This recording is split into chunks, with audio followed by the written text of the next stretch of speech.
The Tennis Gambling Podcast on the Sports Gambling Podcast Network is brought to you by Fantasy. Get up to 1K in a positive match when you sign up at Underdog Fantasy. The promo code SGPN.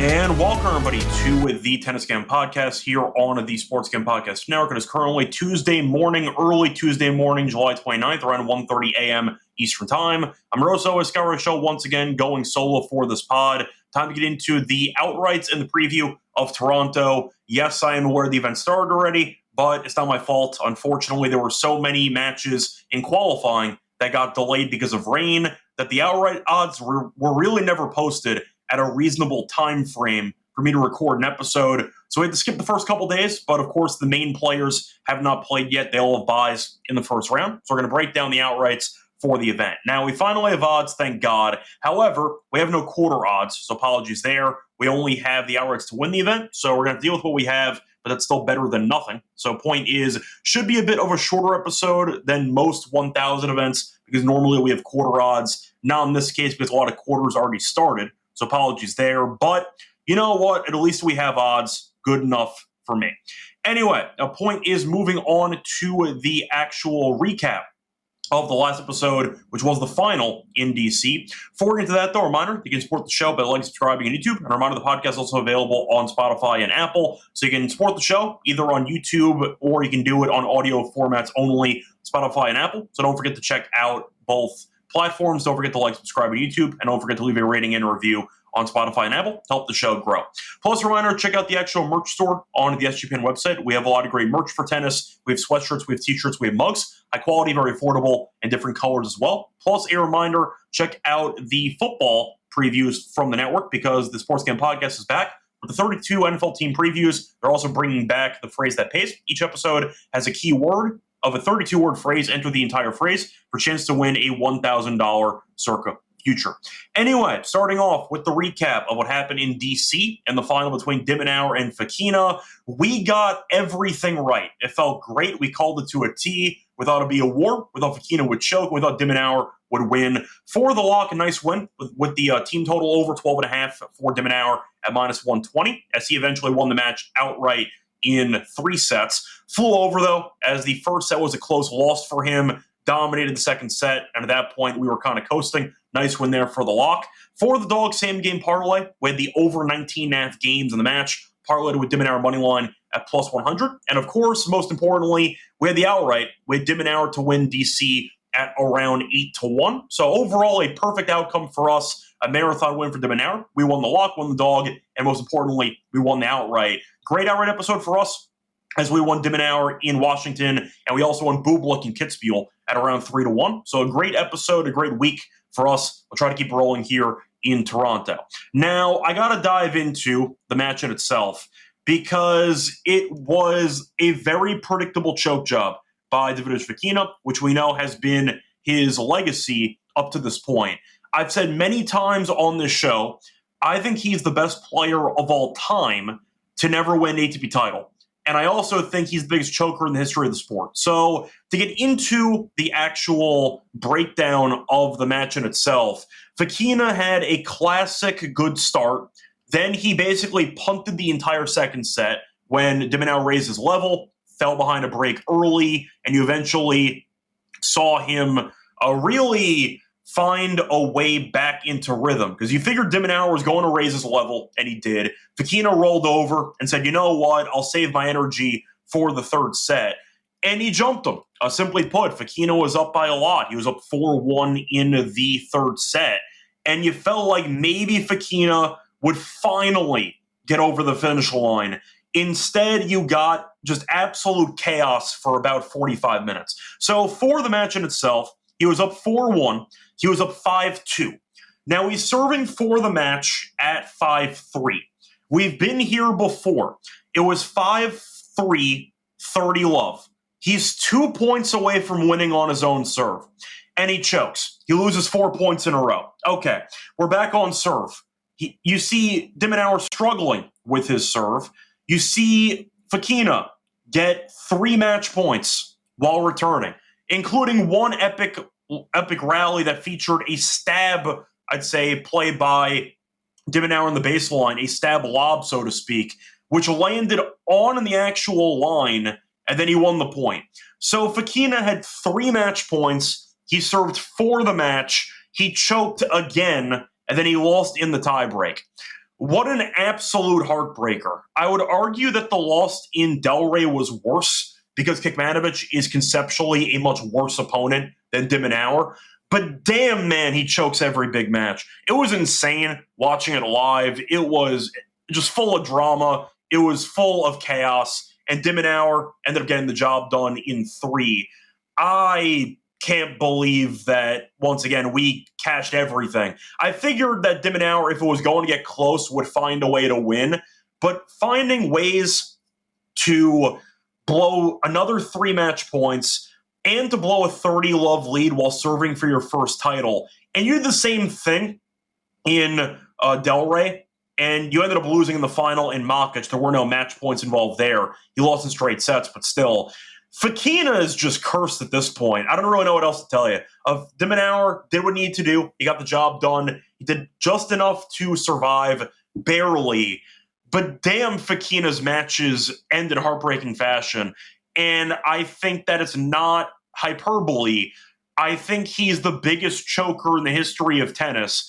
And I think that he is the best player ever to never win a single ATP title. I hope he wins at some point. He's too talented to do so. But I still think that Fokina will find a way eventually to win a title. He's been through too many close calls to not finally get over the finish line. But damn, man, you got to figure it out. And it worked to our benefit.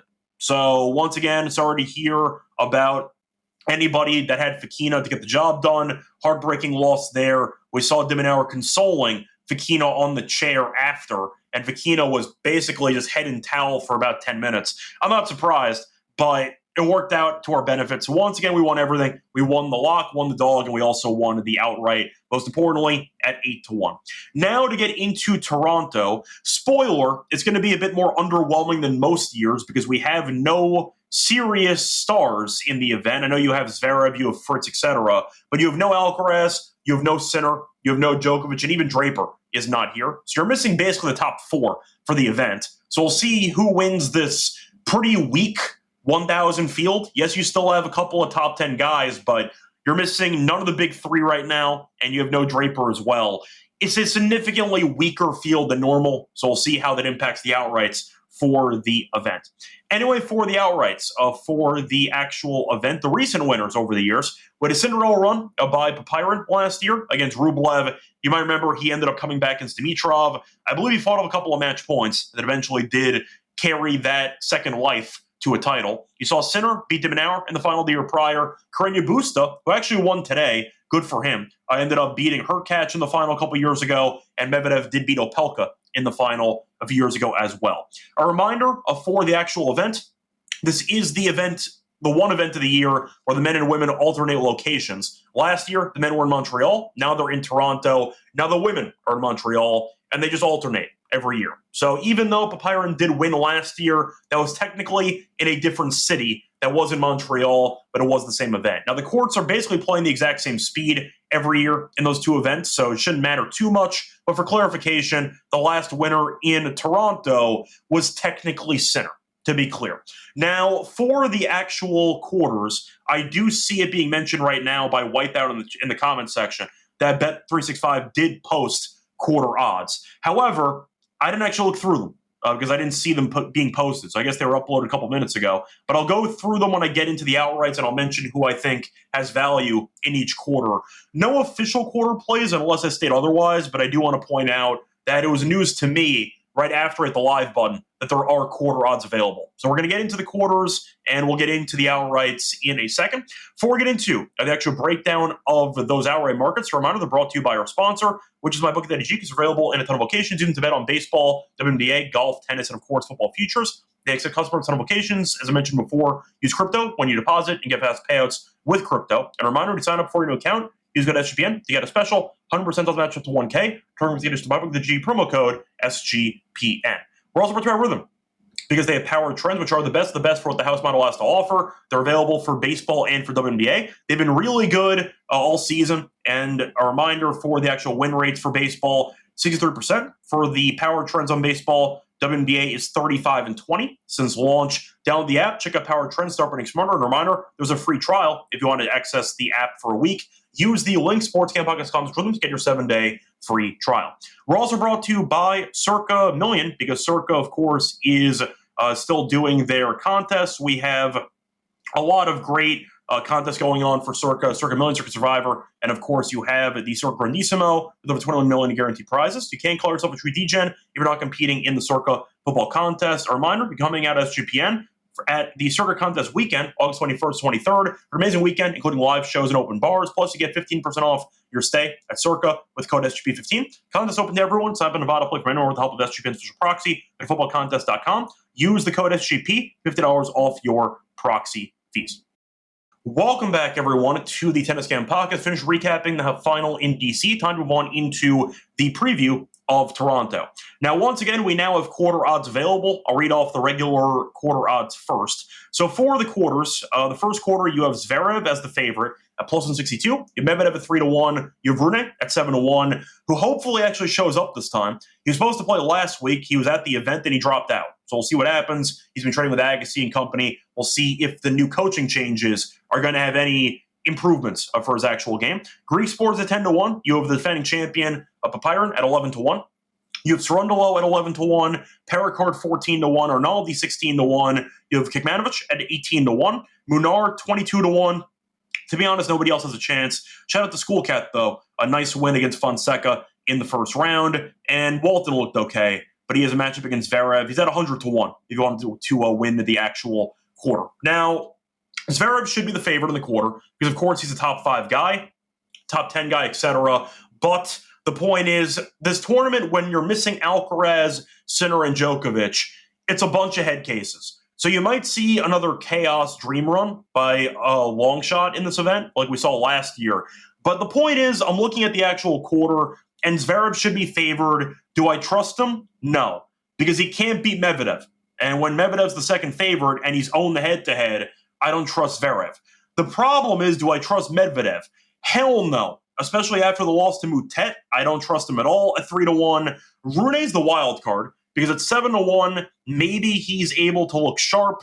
Then again, it's Rune we're talking about, so you cannot feel too good about it. But for the actual draw, he has Pericard in the first round. Pericard ended up facing off against Mochizuki in the first round, basically a bye, but he's really not been playing well for the last couple of months. So Rune has the better return, and that can be enough maybe to win.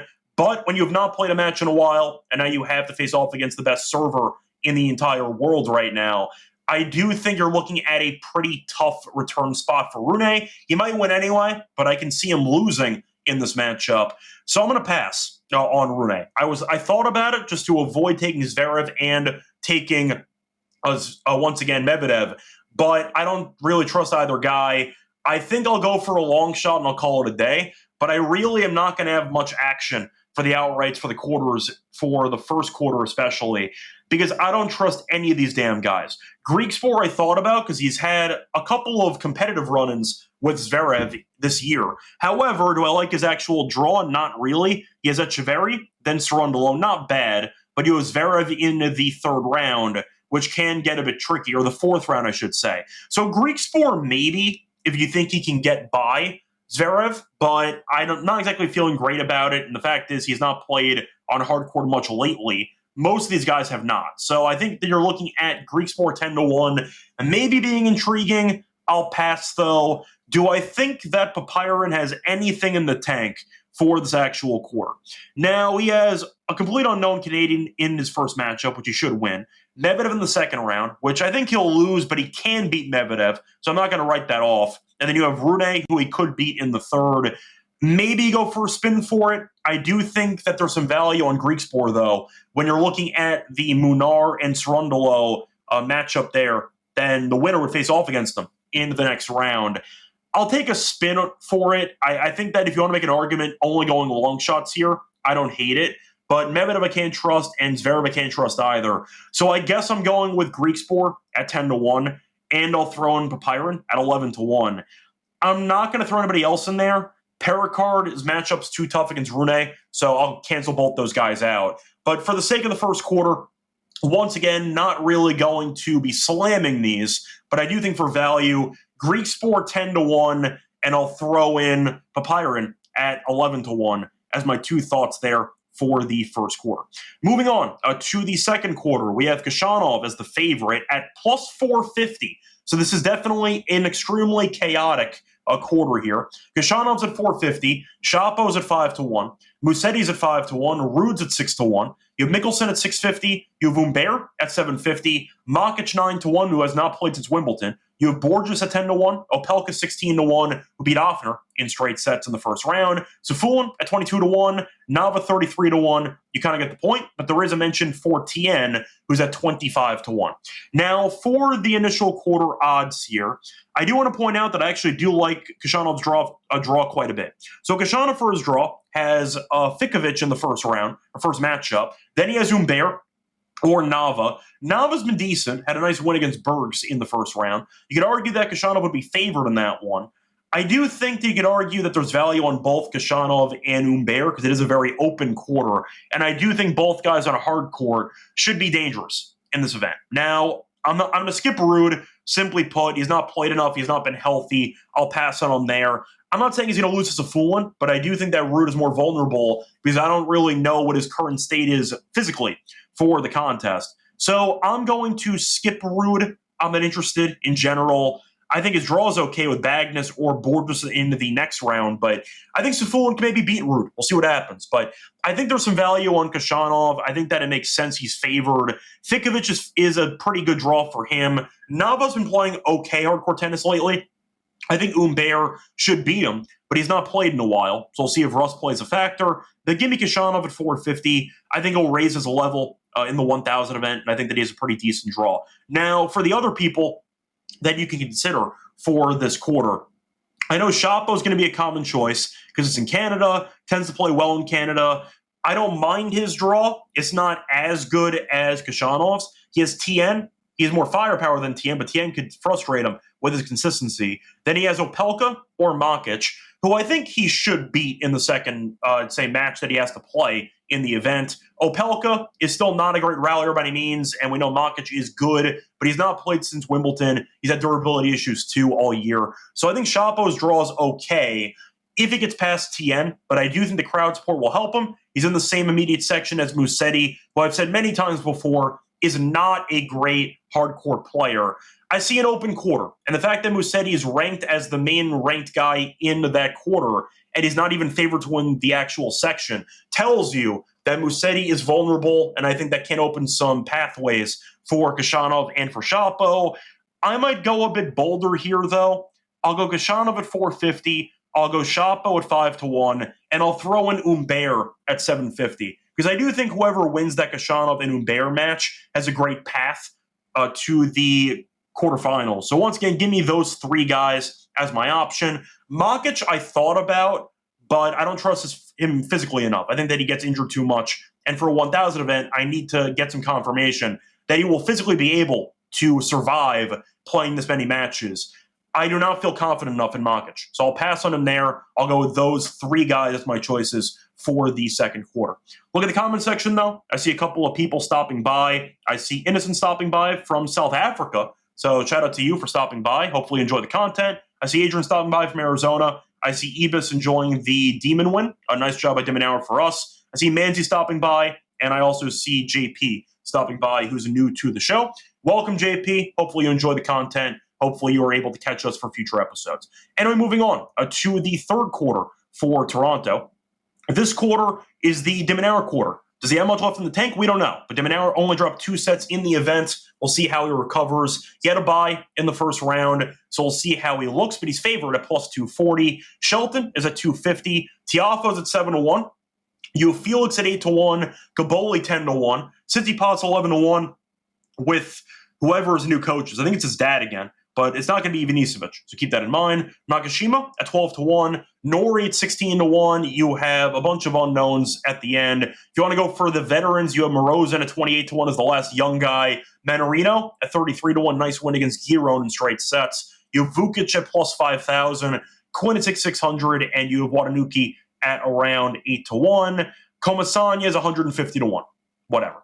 So for this immediate quarter, if de Minaur is fully healthy and recovered, I'll take him. Do I know if he's healthy or not? No. Now, he looked fine. He was survived to the end against Fekina. Was on Fekina physically on fumes at the end. De Minaur looked fine. Now, once again, it wasn't an easy win for him, but I thought physically he showed no signs of slowing down. So I do think that he should be fine. He's one of the more fit players on tour anyway. We saw two guys win back-to-back titles last week, with Darderi and with Bublik. Not the exact same, because this is a 1,000 event, but still. I think de Minaur's got a decent draw. The problem is Tsitsipas, despite how much we've been roasting him for a while on this podcast, Tsitsipas owns him in the head-to-head. It is very lopsided in favor of Tsitsipas, so even if de Minaur can't get the job done against him, do I feel great at that price when his nemesis, quote-unquote, his boogeyman, is a potential matchup immediately in the field? I don't feel great about that. So to mention the head-to-head, because I want to prove to all of you, I'm not making it up. So for the head-to-head, Tsitsipas is an incredible 11-1 against de Minaur. Now, they faced off in a couple events last year, in Acapulco and in Rome. I will point out that de Minaur did beat him on hard court in the most recent hard court meeting. The fact is, though, when you're 1-11 against a guy, I don't know if I care about that guy's current form. Tsitsipas has just owned him repeatedly, and he's plus 240. I'm not going to take de Minaur. I'm not really that interested for the value on de Minaur after that marathon final he had. He should be recovered by then, but Tsitsipas has owned him historically. It scares me off a bit, to be honest. Now, Shelton, on the other hand, we saw a no-show the semifinal matchup against Fekina, but he was in great form prior to that matchup. Now, do I like the draw for Shelton? Said before, the de Minaur draw is not great because Tsitsipas owns him. As for Shelton, his draw is okay. I'll put it that way. He has a bye, then he has Manarino. I think he'll beat Manarino. Then he has Nakashima, who he's beaten repeatedly, but the sets have been close. Nakashima looked pretty good in the last event. Did lose to de Minaur, eventual champion in straight sets. I thought he played pretty well, and you could argue that anytime you're getting breakers and some long sets, there's a chance that Nakashima finally beats Shelton. But assuming Shelton does win that, he would have to face off against Felix or Caboli. I think Shelton has a decent draw. I know we have a bitter, I'd say, feeling of emotion towards Shelton based on what happened in the semifinal matchup against Fekina. But the draw is not that bad. He's still a good hardcourt player. I think it makes sense for him to actually make a decent run here. I don't mind Shelton at 250. I think he can beat Felix, who's been pretty underwhelming for the last couple of months. Caboli is a good player. We saw Caboli, though, get killed by Tiafoe in straight sets on hard court last week. I think Shelton could beat him as well. I'll go with Shelton at 250. I think there might be some value for that one. However, this is going to kill me because it involves one of my least favorite players to bet on, and I might actually consider him. You know what was a great draw in this event? Tiafoe. Tiafoe's draw is really, really good, but I can't stand the damn guy. And Andrew was mentioning, I mentioned it earlier, it's a tournament full of clowns. It is a full clown car event. I agree, Andrew. I am not going to be wagering much on the outrights for this event, but I might sprinkle in a couple long shots just in case. However, since we just mentioned on Q, there are a bunch of clowns in the event, I got to make an argument for Tiafoe because the draw is very nice. He has Watanuki in the first match after a bye. He has Nori, most likely, because Vukic isn't worth a damn. Nori, I know, can be tricky, but I think Tiafoe's better than Nori, personally. Then you have either Tsitsipas or de Minaur. If Tsitsipas beats de Minaur, like head-to-head suggests, then suddenly you have an open quarter. That could be interesting. Andrew, once again, I understand it's stay-away type of event.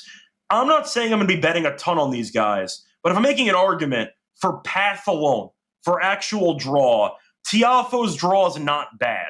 Do I like Tiafoe? No. Do I trust Tiafoe? No. I think at the end of the day, the odds, though, seem generous for the path that he actually has. And I have to make an argument for some guys to consider. I might avoid Tiafoe at a principle, but 7-1 with that draw is not that bad. Thought about Kaboli. Would he beat Felix in Canada? I don't know. Honestly, the third quarter is really tough. I'll go Shelton at 250. That's kind of it. I got nothing else. But Tiafoe, if you have more courage than I do, and maybe less bias, Tiafoe at 7-1 doesn't look that bad. So I'll mention that as my third quarter. Moving on to the last quarter. This is the Fritz quarter at plus 175. You have Mensik at around 375. You have Rublev at around 650. Leshka at 7-1. Fees is back from injury at 7-1. You have Fakina off of the painful loss there to de Minaur at 9-1. You have Diallo at 12-1. You have Sonego at 18-1. Moutet at 28-1. You have Boo at 4,000. McDonald at 6-1. You kind of get the point. So for the actual favorite of the quarter, Fritz. Now, Fritz should have beaten Fakina. He ran out of gas. Did he choke while serving for the match? Yes, he did. The last couple of games, I'll give him a pass, honestly. He was completely out of gas and he died. I got nothing else to add. The problem is his draw's not great because he has a very easy matchup in the second round as he takes on Baena. However, Diallo in Canada in the third round is not great for Fritz. That's a pretty tough draw. I like the draw for Fees, who has Busta in the next round. Busta had a nice marathon win against Droxel in the first matchup. I think Fees should win. If Fees is healthy, I actually like him quite a bit in this section. The problem is I know what to expect from him physically. I think Lehechka has some value based on his form and his overall skill set on hard court. He was the only guy to really, besides Fakina, test de Minaur in the first couple rounds. He won a set against de Minaur, did lose in 3. I don't mind Lehechka for this actual section. I like the value there. You can argue that based on the actual pricing, even if Fees is a bit of a wild card for this quarter, 7-1 for Lehechka, I really don't mind. I think it's not that bad. Now, Mensik's also not played much tennis lately. He's not been also that good lately, but he won in Miami. So he already has a hardcourt title, a 1,000 title this year. Do I like him at 375? I'm kind of on the fence. Boyer looked decent against Kovacevic, did not get broken in this matchup. Boyer's a guy we faded on clay. On hardcourt, he's not that bad. So you have two decent servers going at it. He could, in theory, lose. Now, Fakina could maybe beat him as well. Fakina does have a bye in the first round, so maybe he can mentally reset and physically reset, and it'll look decent. Not a great draw, though, for Mensik. So I'm going to pass on a couple of the main guys here. Instead, I'll go for a bolder play, because they play each other earlier than you'd hope for the actual, once again, quarter. I'm skipping Rublev, by the way. I don't give a damn. I'm not picking Rublev. I can't trust him at all. So for me, I'll go with Lehechka at around 7-1, and I'll go with Fees at 7-1 as my super wild card. Diallo 12-1, maybe, but the Fritz matchup's not ideal. He could beat Fritz. We know they had a marathon there in Wimbledon. But 12-1, I'll pass on that. I wasn't a fan of how he played against Shelton in the last event. So I'll go with a couple of longer shots here that once again, one of them's going to lose pretty quickly. But give me Lehechka at 7-1 and give me Fees as my wild card at 7-1. I like how Fees played on hardcourt earlier this year, and I think he's a pretty underrated hardcourt player. If he's healthy, I'll take a flyer. I'll go with him there as my other choice. So once again, for the actual outrights here for the quarters in Toronto, kind of going off the script. I wasn't expecting to have quarter odds, and it got posted about 10 minutes before we started. So either way, for the first quarter, I'm going to go with Greek Sport 10-1 and Papyron at 11-1. I'll skip the favorites. No value for me. I don't trust anybody out of the favorites here in the first quarter. Second quarter, I'm going to go pretty chalky. Give me Kashanov at 450. Give me Shapo at 5-1, and give me Humbert at 750. For the third quarter, I'm going to skip de Minaur because he has a boogeyman, and his name is Tsitsipas. I'm going to go with Shelton at 250. I mentioned Tiafoe at 7-1 as a good draw candidate. I can't stand the damn guy, so I'll go with Shelton at 250. Moving on to the fourth quarter, I'm going to go with Leheshka at 7-1 and Fees at 7-1. Anyway, moving on to the outrights for the actual event in itself to win the event. So for the outright prices, quickly just pulling up the actual banner that I'm looking for.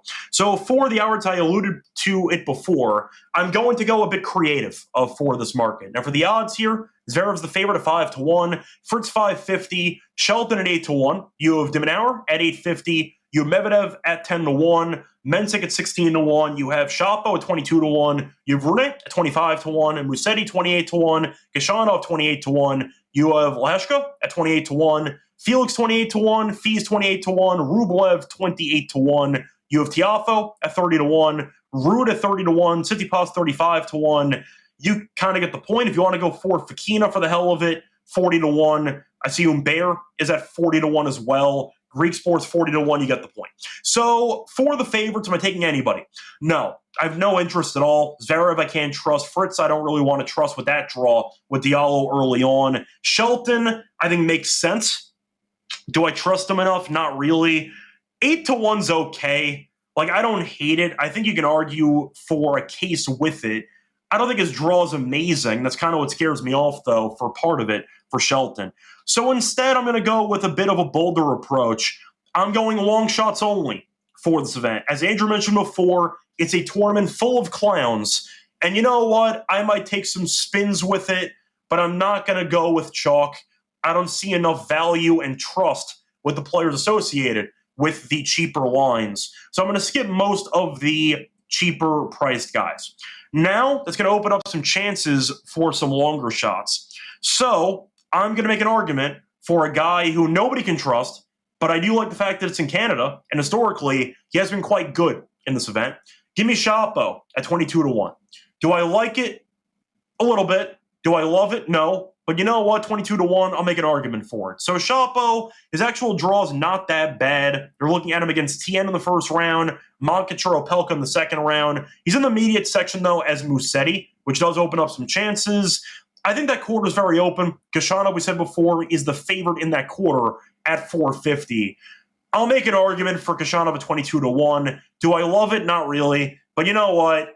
I'm going to be willing to be wrong to take some long shot flyers and what I think is a very open event. Give me Shapo if the crowd's behind him at 22-1 as my first choice. Give me Leheshka, though, at 28-1 as well. Think Leheshka has a very solid game on hard court. We saw him give Dimenauer, the future champion, a run for his money. Not a bad draw. Has a bye, then McDonald, then maybe Fees, but Fees, we'll see how healthy he is. Then he has Fritz. I think he might be able to actually beat Fritz, and Diallo can maybe upset Fritz for us if Fritz physically can't recover from the marathon that he lost against Fekina in the semis in DC. Give me 28-1 for Leheshka. I think the price there is decent. And last but not least, give me Gashanov at 30-1. I think it's a decent draw. I think it's pretty weird that Gashanov is 30-1 to win the event, and Musetti so on DraftKings, he's 28-1. And Musetti's 28-1 as well, but Gashanov's favored to win the quarter. And they're in the same quarter. So I don't really get that at all. But Gashanov, we know, historically speaking, tends to raise his level in bigger events. It's why he's been good in Grand Slams. It's why he tends to make some noise in 1,000 events. I think 3,000 is a decent price. I like his draw a lot. I think there's some value with that. He has Fikovic in his first match after the bye, then Humbert or Nava. We'll see how Humbert's form is. He's not been very good the last couple months. Ruud's in his immediate section too. I'll go for the draw there. But once again, if you want to go for a favorite, you want to go for Zverev or Shelton or Fritz, good luck to you. But for this actual event, I don't see any value backing guys that I really don't trust. So for me, I'll go for a couple of longer shots. Good enough for me. We'll go from there. So once again, the outrights, I'm going to go with a couple of sprinkles. Keyword sprinkles. Do not put a ton of units on these. I'm just going to get creative because I don't trust any of the favorites in the event. Give me Shapo at 22-1. Give me Leheshka at 28-1. And give me Gashanov at 30-1. Maybe borrowing from the Papyron playbook.